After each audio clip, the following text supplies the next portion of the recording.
गोहोनि देबि दुर्गा देबिनि जि फोरबो मैयानिफ्राय जाबाय, बेखायनो आं बयनिसिमबो गोसो गोरबो सिंनिफ्राय गाहाम हामग्लायनाय बावदों। आरो बे दुर्गा देबिखौ जों जिहेतु गाज्रिखौ फोजोबनो, मोजांखौ गोजोनखौ लाबोनो होनना फोथायो, बेखायनो आं नोंथांमोननि गेजेरजों बेखौनो आसा फारिदों, मिजिंथिदों जे गाज्रिया जोबलांथों, जोंनि गेजेराव गोजोनथि, फोथायलायनाय, खौसेथिया जाहाथे बे दुर्गा देबिनि फोरबोनि गेजेरजोंनो बयनिबो गोसोआव उजिखाङो, बेखौनो आं नोंथांमोननि नैबे मिडियानि गेजेरजों हास्थायबाय। गोबां नंगौ, बियो जुग जुगामिनिफ्रायनो जाबोबाय थानाय हिन्दु सनातन धोरोमनि मोनसे फोथायनाय।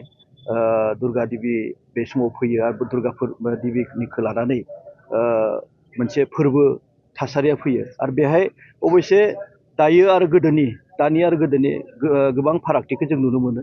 गोदो आध्यात्मिक दिखाव धोरोमारि लामाजों मानसिफ्रा सिबियोमोन, नाथाय दायो बे सिबिनायजों लोगोसे जिहेथु थासारिया एसे माने माब्लाबा मा जाहोनाव नोंथांमोना मिथिगौ, माब्लाबा बे गाज्रि थासारिखौबो जोङो नुनो मोनो। सिबिनायजों लोगोसे दुर्गा फुजा बेरायनायाव, दुर्गा फुजा नायथिंनायाव माने माब्लाबा जौ सेरेब बा जुवा गेलेहोनाय एबा फेग्रा मुवा बेसादफोरखौ जाहोनाय लोंनाय, बिदि मोनसे थासारिखौ जों नुनो मोनो। दा बेखौनो आं खावलायो, बेफोरनिफ्राय जानगाराव थानानै बे दुर्गा फुजानि फोरबो समाव जाहाथे थासारिया जेबो गुबुंले जायालासिनो मोजाङै मोजां जोङो उन जोलैखौ देखायलांनो हायो, बेनि सायाव नोजोर बोनो थाखाय आं बयखौबो खावलायबाय। राजखान्थि बेलायाव माने बेयो फोथायनायसो खोथा।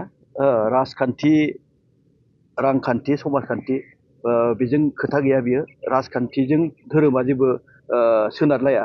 बेयो जिहेतु फोथायनाय, बेखायनो राजखान्थियाव बहाबा राजखान्थियाव नोङो थायोब्लाबो बेयो फोथायनायनि गेजेरजों बे सिबिलांगोन, जालांबाय थागोन, बे मोनसे।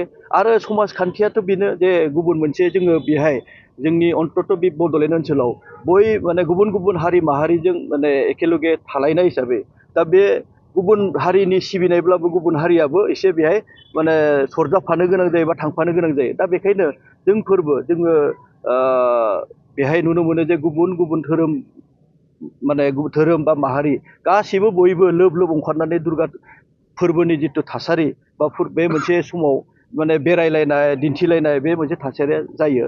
नंगौ, बेजों लोगोसे रांखान्थिनि अनेक रांखान्थिनि खोथा फैयो। मानो होनब्ला बेहाय थांनाय लोगो लोगो नोङो आगोलावथ' जोंनो आइ आफाया नायनो थाखाय 10 थाखा 20 थाखा होनानै थिनहरोमोन, जिलापि जाना फैयोमोन। नाथाय दाथ' बे नंला।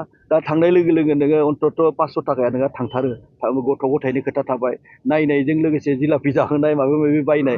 बेखायनो रांखान्थिया एसे बेहाय मोनसे हेम्पार गोग्लैयो मानसिफोरनि माबायाव। बेखायनो जिहेथु बियो धोरोम फोथायनाय, बेखायनो बे गावबा गावनि खोथा। खिन्थु जों खावलायो जाहाथे बेजों लोगोसे गुबुन माने गाज्रि माने जिनिसफोरखौ, फेग्राखौनो होन बा निसा जातिय मुवाफोरखौ जाहाथे लानानै थासारिखौ गुबुंले खालामा, आं बेखौनो हास्थायो।